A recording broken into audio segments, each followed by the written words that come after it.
মাংস রান্না করব।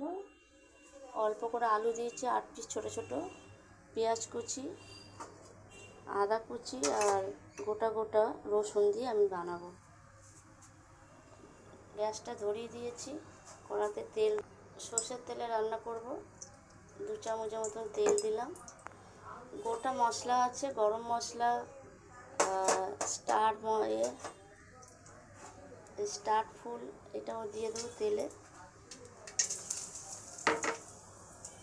সামান্য একটু জিরে দিয়ে দিলাম, গোটা তেজপাতা আর শুকনো লঙ্কা, আর মাংসটা দিয়ে দেবো। লাল হবার আগে মশলাটা যাতে পুড়ে না আসে।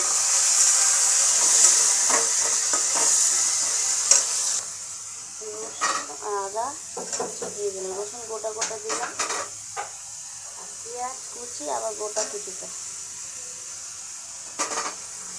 ভাজা ভাজা হলে তারপরে মশলা দেবো। নুন মাখাইনি, নুন দিয়ে দিলাম।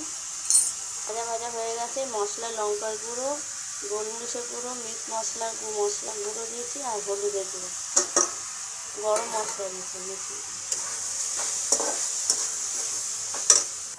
টমেটোটা দিয়ে দিলাম, দিয়ে ভালো করে কষি। গরম মশলাও দিয়ে দিলাম। সামান্য একটু জল দিয়ে কষছি। কষা হলে ওই কাঁচা আলু দেবো, আলুটা ভাজিনি। একটু চিনি দিয়ে দিলাম, এই আলুগুলো দিয়ে দিলাম। আচ্ছা, আলু আমি সাজিয়ে নিই। আলু দিয়ে এই যে ভালো করে কষে তেল বার হবে, তখন আমি জল দেবো।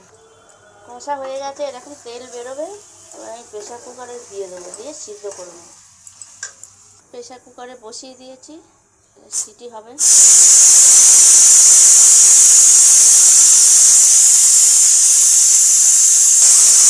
5টা সিটি দেবো।